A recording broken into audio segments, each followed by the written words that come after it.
నమస్తే, నేను మీ గోపి. వెల్కమ్ బ్యాక్ టు మనంటి. ప్రస్తుతం అంతా పట్టున్నారు వైఎస్ఆర్ కుటుంబానికి చాలా దగ్గర బంధువు. ఆమె పేరు షర్మిల గారు. ఆమెతో మాట్లాడదాం. నమస్తే అమ్మ. నమస్తే. సో గత కొన్ని రోజుల క్రితం మన ఇద్దరం ఇంటర్వ్యూ చేయడం జరిగింది. అది చాలా బాగా జనాల్లో వెళ్ళడం జరిగింది. తర్వాత ఒక సెన్సేషన్ ఇష్యూ ఏంటంటే వివేకానంద రెడ్డి హత్య కేసులో ఎవరైతే దానికి సంబంధించిన సూత్రధారులు కావచ్చు, లేకపోతే నిందితులు కావచ్చు, సాక్షులు కావచ్చు ఎవరైతున్నారు, సో వాళ్ళలో 1 by 1 ఒకరి తర్వాత ఒకరు నెలల వ్యవధిలోనే చనిపోతూ వస్తున్నారు. ఈరోజు వాచ్మెన్ రంగయ్య కూడా అనుమానాస్పద మృతిలో చనిపోయారని వాళ్ళ వైఫ్ సుశీలమ్మ గారు దగ్గరలో ఉన్న పోలీస్ స్టేషన్ కంప్లైంట్ అయితే ఇవ్వడం జరిగింది. సో ఇది కూడా అనుమానాస్పది మృతేనా లేకపోతే సాధారణమైన మృతే మీ మాటలో? ఇప్పుడు మీకు ఫస్ట్ కూడా నేను చెప్పాను, వాళ్ళతో పెట్టుకుంటే ఎలా ఉంటుందంటే చంపుకుంటే అంటే సాక్ష్యాలు లేకుండా వాళ్ళు ఎవరైతే సాక్ష్యాలు ఆయనను చంపింది తెలుసు అని వాళ్ళకి అనుమానం వచ్చింది అనుకోండి, చంపేస్తారు. ఏ విధంగా అంటే ఇప్పుడు మొన్న అభిషేక్ రెడ్డి చనిపోయారు, చూసారా? ఎంత చిన్న ఏజ్ ఆయనది. కానీ ఆయన చనిపోయిన తర్వాత కూడా వీళ్ళు వెళ్ళి పరామర్శించడానికి వెళ్ళినప్పుడు కూడా అక్కడ మీరు చూసే ఉంటారు, వాళ్ళని ఇంత కూడా పలకరించాల, వాళ్ళ మిస్సెస్ కానీ వాళ్ళు కానీ ఎవ్వరు తిరిగి ఇంత ముఖం కూడా చూడలేదు. అంటే అక్కడ మీరు అర్థం చేసుకోవచ్చు. ఆయన కూడా వివేకానంద రెడ్డి గారు కేసులో ఆయన కూడా సాక్ష్యమే కదా, ఆయనకు తెలుసు కదా. అక్కడ చంపినప్పుడు అవినాష్ రెడ్డి అక్కడే ఉన్న విషయము అభిషేక్ రెడ్డి గారికి తెలుసు, ఆయన చనిపోయారు. మళ్ళీ ఇప్పుడు రీసెంట్ గా వాచ్మ్యాన్ ఆయనను కూడా సాధారణమైన చావని ఎలా అనుకుంటారు? ఒకరి తర్వాత ఒకరు ఆయన చనిపోయి 2 months అవుతుందేమో కదా అభిషేక్ రెడ్డి, మరి 2-3 months అనుకోండి. అయితే ఇప్పుడు తర్వాత ఈయన చనిపోవడం ఏంది? వాళ్ళు చిన్నగా ఎలా తప్పిస్తారో చెప్పాను కదా ఫస్ట్ మీకు. వాళ్ళు సైలెంట్ కిల్లర్స్. వాళ్ళకి ఇప్పుడు ఒక ఫ్యామిలీకి వాళ్ళకి భార్య పిల్లలు ఉన్నారా, వాళ్ళు అనాథలు అయిపోతారని చెప్పేసి వీళ్ళు ఆలోచించరు. అవినాష్ రెడ్డి కానీ జగన్ కానీ వీళ్ళు ఆలోచించరు, చంపడమే ఉంటది వాళ్ళకి. ఇప్పుడు దస్తగిరి లాస్ట్ ఒకడే ఉన్నారు. ఆయనను కూడా కొన్ని రోజుల తర్వాత ఆయనను కూడా చంపేస్తారులేండి. నేను చెప్తున్నాను ఎందుకంటే నేను ప్రతి ఒక్కటి చెప్పింది నిజమే అవుతుంది. మీకు ఆ రోజు కూడా నేను ఇంటర్వ్యూలో చెప్పాను, ఆగండి ముందుండి ముసళ్ళ పండగ అని చెప్పిన. ఇప్పుడు ఇంకొక అతను వాచ్మ్యాన్, ఇంకా ఎవరున్నారు ఇప్పుడు లాస్ట్ అండ్ ఫైనల్ దస్తగిరి ఉన్నారు. ఆయన కూడా అన్ని తెలుసు కాబట్టి ఆయన కూడా వదిలిపెట్టరు. యాక్చువల్గా ఆయన జైల్లో ఉన్నప్పుడు కూడా కొన్నిసార్లు బెదిరింపులు పాల్పడారంటారు, నిజమేనది? ఎవరికి? దస్తగిరి. బెదిరింపులు ఏంటి, అసలు చంపేస్తామని చెప్పేసి చెప్పడము. వాళ్ళు ఎక్కడైనా, ఇక్కడ కాదు వాళ్ళు ఏ ప్లేస్ లో అయినా కానీ చంపడానికి వెనుకాడరు వీళ్ళకు. ఈ ఫ్యామిలీ ఎవరు, అవినాష్ రెడ్డి కానీ మన జగన్ కానీ చాలా రౌడీజము. ఫస్ట్ నేనే చెప్తున్నాను కదా, వాళ్ళ మామయ్య వల్ల మేము ఎంత సఫర్ అయ్యాము. మేము కూడా అసలు చావంచుల దాకా వెళ్ళి రావడం జరిగిందంటే ఇంకా వాళ్ళ ఆ రేంజ్ ఎలా ఉంటుందో, ఆ రౌడీజం ఎలా ఉంటుందో వాళ్ళకు ఒక గేమ్ అయిపోయింది. వాళ్ళు ఫ్యామిలీ గురించి ఆలోచించారు. వాళ్ళు అరే పిల్లలు, భార్య పిల్లలు ఉన్నారు అని, వీళ్ళకి లేరా భార్య పిల్లలు? కానీ అదే ప్లేస్లో వీళ్ళని చంపితే ఎట్లుంటది? ఒకసారి ఆలోచించండి. మానవత్వం అనేది వాళ్ళకు ఉందా? అసలు లేదు. వాళ్ళు ఫస్ట్, ఇప్పటి నుంచి కాదు, ఫస్ట్ నుంచి నవ్వు అనేది అది మన ప్రేమగా వచ్చే నవ్వు, ప్రేమతో మాట్లాడే మాటలు కాదు అవి. అంత విషము. ఆ నవ్వులో విషం ఉంటుంది, ఆ మాటల్లో విషం ఉంటుంది. దాని వెనకాల ఎంత అర్థం ఉంటుందో జనాలకి తెలియడం లేదు. నేను ఫస్ట్ కూడా మీకు చెప్పాను వాళ్ళ గురించి. నేను భయపడాను, ఎందుకంటే వాళ్ళ వల్ల వాళ్ళ మామయ్య వల్ల మేము ఎంత దెబ్బతిన్నామో, మేము ఎంత పిచ్చోళ్ళం అయిపోయామో, ఎంత రోడ్ల మీద తిరిగామో. మేము కోలుకోవడానికి మాకు 3 years పట్టింది. చెప్పాను మీకు కూడా చెప్పాను, అన్ని చోట్ల తిరిగానని కూడా చెప్పాను మీకు. కానీ వాళ్ళు దొరికితే మాత్రము వదిలిపెట్టే మనుషులు కాదు వాళ్ళు. ఎవరు? వైఎస్ అవినాష్ రెడ్డి కానీ జగన్ ఇప్పుడు జగన్ వాళ్ళ గురించి చెప్తున్నాను. ఇప్పుడు వాళ్ళ పెద్దనాన్న బాబాయ్ చెప్పిన వాళ్ళు వీళ్ళే కదా. మరి మీకేం భయం లేదండి? ఎందుకు భయము? ఇప్పుడు నేను ఫస్ట్ అది కూడా చెప్పాను, రమ్మని చెప్పండి. ఎవరి వల్ల మేము ఇట్లా పిచ్చోళ్ళం అయిపోయాము, ఇప్పుడు కోలుకున్నామంటే ఏదో దేవుడు మా వెంట ఉండి నడిపిస్తున్నాడు కాబట్టి మేము ఇంత ధైర్యంగా ఉన్నాము.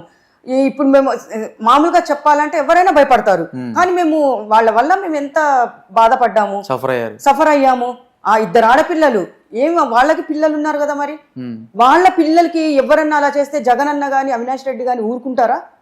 చెప్పండి ఒక మాట. ఇట్లా కన్నెత్తి చూసినా చంపేస్తారు. అది వాళ్ళ పిల్లలకి. మా పిల్లలు కాదా? వాళ్ళకే భార్య పిల్లలు ఉన్నారా? ప్రపంచంలో ఎవ్వరికి లేరా? కానీ ఇప్పుడు చంపేసిన ఇప్పుడు అభిషేక్ రెడ్డి చాలా చిన్న ఏజ్, చిన్న పిల్లలు. ఇంత కూడా అసలు కనికరం అనేది లేదా వాళ్ళకి? కొంచెం న్యూరో ఇబ్బంది వల్ల చనిపోయాడని చెప్తున్నారు అప్పట్లో. అది అంత అబద్ధం, అంత అబద్ధము. ఒక డాక్టర్, ఎంత మంచి డాక్టర్ అంటే ఆయన మనుషుల ప్రాణాలు కాపాడేది దేవుడి తర్వాత డాక్టరే అంటారు. 100% కదా. అలాంటి డాక్టరు చాలా చిన్న ఏజ్ ఆయనది, పిల్లలు కూడా చిన్నగా ఉన్నారు. ఆయన చనిపోయారంటే అసలు బ్రెయిన్ డెడ్ అనేది అది ఓన్లీ నాటకము. వాళ్ళ దగ్గర డబ్బు ఉంది కాబట్టి అలా చెప్పిస్తారు. స్లో పాయిజన్ వేసి హాస్పిటల్లోనే స్లో పాయిజన్ వేసి వాళ్ళని డాక్టర్స్ని వీళ్ళు కొని వీళ్ళ తరపున వాళ్ళని కొని అని చంపి ఉండొచ్చు కదా. మరి అలా బ్రెయిన్ డెడ్ అనేది ఎవరికి అవుతుంది? బ్రెయిన్ డెడ్ ఫస్ట్ ఇంటర్వ్యూలో కూడా చెప్పా మీకు, యాక్సిడెంట్ అయితేనే తలకి ఏమన్నా గాయం తగిలితే అది బ్రెయిన్ డెడ్ అవుతుంది, ఊరికనే కాదు ఎవ్వరికి. ఇప్పుడు చాలా మంది కొట్టుకుంటుంటారు, బ్రెయిన్ డెడ్ అంటే బలంగా తగిలితేనే అవుతుంది. మరి గోడకు తగులు, రాయికి తగులు అట్లా అవుతుంది. ఆయనకి ఎవ్వరు కొట్టారు, కొట్టకుండానే చనిపోవడం, హాస్పిటల్లో అడ్మిట్ అవ్వడము, అట్లా చనిపోవడం అనేది అది మొత్తం ఒక డ్రామా. డ్రామాలు ఆడడం ఎలా, చంపడం ఎలా, ఎక్కడ కాపు కాసి ఎలా ప్లాన్ చేసి చంపడం ఎలా అనేది వీళ్ళు స్కెచ్లు భలే ఉంటాయి. అవినాష్ రెడ్డిది కానీ జగన్ అన్నది కానీ. స్కెచ్ వేసేది మెయిన్ అనేది చేతిలో మొత్తం తీసుకునేది గుప్పెట్లో అవినాష్ రెడ్డి. ఈయన ప్లాన్స్ వేస్తే ఆయన ఇన్వాల్వ్ అవుతాడు, కానీ ఆయన కనపడడు. కనపడని కిల్లర్ ఎవరంటే జగన్ అన్న. మొత్తం నడిపించేది ఎవరంటే అవినాష్ రెడ్డి. పెద్ద రౌడీ ఆయన. ఆయన దగ్గర చాలా విద్యలు నేర్చుకోవాలి. చంపడం ఎలా, సాక్ష్యాలు లేకుండా తప్పించుకోవడం ఎలా అనేది అవినాష్ రెడ్డికి పెట్టిన అది ఒక విద్య. త్వరలో దస్తగిరి కూడా ఇబ్బంది అవుతుంటారా? 100% అవుతుంది. ఆయన ఎంత జాగ్రత్తగా ఉంటే అంత మంచిది. ఆయన మొత్తం ఆయన బయట పెట్టేస్తున్నాడు కదా, అన్నీ మారిపోయాడు, ఆయన బయట పెడుతున్నాడు. ఇప్పుడు మీకు అది కూడా చెప్పాను, ఒక నోరు లేని కుక్కని కూడా చంపేసి వాళ్ళు లోపలికి వెళ్ళి అంత ఘోరం చేశారంటే పాపం అదేం చేసింది? మనకు అంటాం కుక్కకున్న విశ్వాసం మనుషులకు ఉండదు అని, కానీ నోరు లేని జంతువుని చంపారంటే అది ఇప్పటికీ నేను చాలా బాధపడతాను మనసులో, చాలా బాధ. నాకు నోరు లేని జంతువులు అంటే చాలా ఇష్టం నాకు. అలాంటి జంతువుని కూడా, నోరు లేని దాన్ని కూడా చంపి లోపలికి వెళ్ళి అంత ఘోరం చేశారంటే మీరు అక్కడ ఆలోచించవచ్చు. నోరు లేని కుక్కనే చంపారంటే వీళ్ళు మనుషుల్ని కూడా వదిలిపెట్టారు. ఇంకా భార్య పిల్లలు ఉన్నారని కూడా వాళ్ళు ఇంత కూడా ఆలోచించారు. ఇంత కూడా వాళ్ళకి ఆలోచననే రాదు. ఎందుకంటే ఇప్పుడు వాళ్ళు మనుషులైతే అరే మాకు పిల్లలు ఉన్నారు, మా భార్య పిల్లలు ఉన్నారు, మేము చేసిన పాపాలు మా భార్య పిల్లలు తగులుతుందేమో అని ఆలోచిస్తున్నారా? లేదు. చంపడమే వాళ్ళ పెట్టిన విద్య, చంపడమే వాళ్ళకి తెలిసింది విద్య. ఈ కేసుకి అంత ఉండదంటారా? ఎందుకు? ఇప్పుడు ఈ విచారణ ఇంకొక 6 నెలల్లో ఇంకా ఫైనల్ దశకి వెళ్ళిపోతుంది. అవును, ఆ 6 నెలల వ్యవధిలో అందరూ 1 by 1 చనిపోతున్నారు. ఇంకా అప్పుడు కేసు క్లోజ్ చేయడం. ఇప్పుడు మీరు చెప్పారు ఇప్పుడు ఒక పాయింట్. ఇప్పుడు లాస్ట్ అండ్ ఫైనల్ దస్తగిరి ఉన్నాడు, ఆయనని చంపేస్తే కేసు ఒకటి క్లోజ్ చేయడానికి వీళ్ళకి ఒకటి వంక దొరుకుతుంది. ఆధారాలనే కదా తప్పిస్తున్నారు. ఇప్పుడు సాక్ష్యాధారాలనే కదా తప్పిస్తున్నారు. మరి సాక్ష్యాధారాలను తప్పించినప్పుడు ఇప్పుడు కరెక్ట్ గా ధైర్యంగా ముందుకొచ్చి మళ్ళీ ఈ కేసు మళ్ళీ రీఓపెన్ చేసి వీళ్ళకి ఆయన వాళ్ళ పెద్దనాన్నకు కానీ పాపం వాళ్ళ కూతురు కూడా చెప్పులు అరిగేలా తిరుగుతుంది. మహాతల్లి ఆమె ఎంత ఆమె ఎక్కడ తిరగని చోటంటూ లేదు. మరి వాళ్ళ కూతురికి కానీ తండ్రి చనిపోయిన బాధలో ఉంటే ఆమెకి న్యాయం చేయాలి అంటే ఒక్క దస్తగిరి ఒక్కడ వల్లనే అవుతుంది. అది దస్తగిరి వల్ల. ఇప్పుడు ఆయన సాక్ష్యాలు మొత్తము కోర్టుకు కానీ ఆమె అంత కష్టపడింది కాబట్టి ఆమెకు సపోర్ట్ చేసి ఈయన ముందుకు వెళ్ళాడు అంటే మళ్ళీ వీళ్ళకు ఉంటుంది. అవినాష్ రెడ్డికి కానీ జగన్కి కానీ మళ్ళీ జైలుకి వెళ్ళే రోజులు దగ్గర పడ్డాయి. అప్పుడు 16 నెలలు ఉన్నాడు, ఇప్పుడు వెళ్ళాడంటే మళ్ళీ ఎప్పటికొస్తారు అన్నదమ్ములు మంచిగా పక్క పక్కనే సెల్లో కూర్చోబెడితే బాగుంటుంది అనిపిస్తుంది నాకైతే. ఇప్పుడు వాచ్మెన్ రంగేష్ ఏం చెప్తారు? వాళ్ళు చంపేశారా లేకపోతే అనారోగ్యం వల్ల చనిపోయారు అంటారా? అనారోగ్యం అంటే వాళ్ళు ఇప్పుడు మీకు అనారోగ్యం అని ఎవరన్నా హాస్పిటల్కి పోతే ఆయన ఎక్కడెక్కడికి వెళ్తున్నాడు, ఏ హాస్పిటల్కి వెళ్తున్నాడు, ఎక్కడ ట్రీట్మెంట్ అనేది వాళ్ళు గమనించి వాళ్ళకి ఇన్ఫర్మేషన్ ఇస్తే వాళ్ళకి స్లో పాయిజన్ ఇచ్చి కూడా చంపే ఇది గేమ్స్ కూడా వీళ్ళ ఆడే దాంట్లో 100% చూపిస్తారు వాళ్ళు. అవునా? దెబ్బ మనిషికి దెబ్బ తగలకుండా చంపుతారు వాళ్ళు. అంత సైలెంట్ కిల్లర్ అని చెప్తున్నా కదా నేను. నిష్ణాతుల దాంట్లో నిష్ణాతుల ఇంకా ఏం చెప్పాలి మీకు, చాలా వాళ్ళకు విద్య అంటే మీకు చెప్పాను చంపడం ఎలా అని చెప్పేసి మొత్తం వాళ్ళ దగ్గర మనం ట్రైనింగ్ తీసుకోవాలి సాక్ష్యాధారాలు లేకుండా. ఇప్పుడు అనారోగ్యంతో చనిపోయాడు అంటే ఇంతలో ఈ 2 నెలల్లో ఏం అనారోగ్యం వచ్చింది ఆయనకి? అటువైపు మనుషులు ఎట్లుంటారు తెలుసా, చాలా స్ట్రాంగ్ ఉంటారు. 90 ఇయర్స్ 96 ఇయర్స్ వచ్చేదాకా కూడా చనిపోరు. మా సైడ్ రాయలసీమ సైడ్ అంత స్ట్రాంగ్ అక్కడ. అలాంటిది అనారోగ్యం ఎలా వస్తుంది?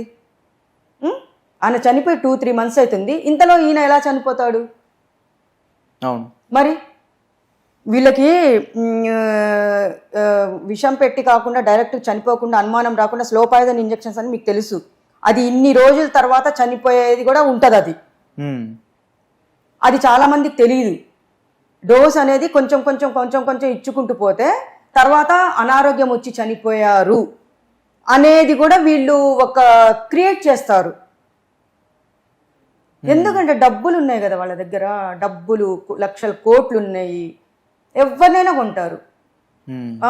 ఇప్పుడు అతను ఎక్కడ తిరుగుతున్నాడు, ఎక్కడ ఇప్పుడు వాచ్మ్యాన్ అని ఎక్కడెక్కడ వెళ్తున్నారని చెప్పేసి వాళ్ళు మనుషుల్ని కూడా పెడతారు. మీకు తెలీదు, మనుషుల్ని కూడా ఫాలోయింగ్స్ ఉంటాయి. ఆ ఫాలోయింగ్స్ ఈయన హాస్పిటల్కి వెళ్ళాడా, ఈయన ఏ ట్రీట్మెంట్ చేసుకుంటున్నాడు, ఈయనకి ఏంటి ప్రాబ్లం అని చెప్పేసి ఇంజెక్షన్ అనేది ఆల్రెడీ ఆడ పోయి ఉంటాయి అది. కానీ ఆ ఇంజెక్షన్ వేస్తే వెంటనే చనిపోరు, కొన్ని రోజులు టైం పడుతుంది. స్లో పాయిజన్ అనేది అందుకే ఇంజెక్షన్ స్లో పాయిజన్ అనేది ఎందుకు కొన్ని రోజులు అనేది టైం పడుతుంది. పాయిజన్ ఇంజెక్షన్ అనేది వితిన్ 5 minutes లో చనిపోతారు. ఇది అలా కాదు. అంటే ఇప్పుడు ఈ కేసులో మళ్ళీ సిబిఐ కోర్టులో కూడా కేసు చేశారు సునీత గారు, సో జగన్ వాళ్ళ చెల్లి. సో ఆమెకి ఏమన్నా అపాయం ఉంటుంది అంటారా? చెప్పలేము. వీళ్ళు సొంతం బాబాయ్ అంటే ఆమె ఎంత సొంతం బాబాయ్, రాజశేఖర రెడ్డి గారి వాళ్ళ తమ్ముడు, ఒక్క బాబాయి సొంతం బాబాయి సొంతం రాజశేఖర్ వాళ్ళ నాన్నకి తమ్ముడైతాడు. అలాంటి అతన్ని అంత దారుణంగా దేవుడు లాంటి మనిషిని చంపేశారు వాళ్ళు. సునీత వాళ్ళ కూతురి ఒక లెక్కన మీకు చెప్పాలంటే, ఆమె మళ్ళీ తిరిగింది అనుకోండి, ఆమె కూడా అయిపోతుంది, ఆమెను కూడా అడ్డు తొలగిస్తారు. ఇంకా ఎవరెవరైతే వీళ్ళ దారిలో అడ్డు వస్తుంటారో వాళ్ళందరిని వేసుకుంటూ పోవడమే వీళ్ళ పని. వీళ్ళు తప్పించుకోవడానికి మరి వాళ్ళని తప్పించాలి కదా. మరి కేసు క్లోజ్ చేయడానికి ఎవరెవరైతే ఉన్నారో సాక్ష్యాధారులు వాళ్ళందరూ తప్పిస్తే వీళ్ళు సేఫ్ అవుతారు. వీళ్ళు ఇంకా జీవితంలో ఇంకా వీళ్ళకి ఎక్కడ కొడుతుందంటే చూడండి, నేను ఇప్పుడు చెప్తున్నాను, ఆ పాపం అనేది దేవుడు రాస్తూ ఉంటాడు చిట్టా. అది ఎట్లా వడ్డీతో సహా తీసుకోవాలో వీళ్ళకి కూడా ఆల్రెడీ తెలుస్తుంది.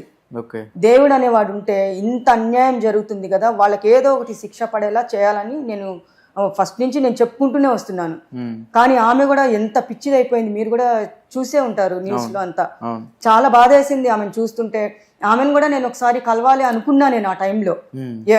అట్లా మీకు చెప్పాను, చాలా మందిని నేను అడిగాను, ఆమె దగ్గరికి పోయే ఛాన్స్ ఉంటుందా, నాకు ఒక అవకాశం తీసుకొని వెళ్తారా ఎవరన్నా అని. వాళ్ళ బాబాయ్ని చంపినప్పటి నుంచే నేను స్టార్ట్ అయిపోయినా, నేను ఎట్లన్నా వీళ్ళని వదిలిపెట్టకూడదు అని చెప్పేసి అప్పటి నుంచే నేను మైండ్లో పెట్టుకొని ఉన్నాను.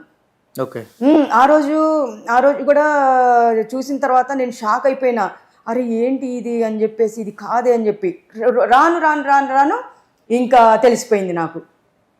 ఓహో, అవినాష్ రెడ్డి జగన్ అన్న బాగానే చేశారు, బాగానే చంపేశారే ఇంతకీ.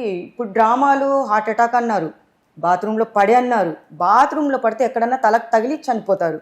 కానీ అంత గాయాలు అంత రక్తపు మడుగులో ఉంటే బాత్రూంలో పడి ఎందుకు చనిపోతారు?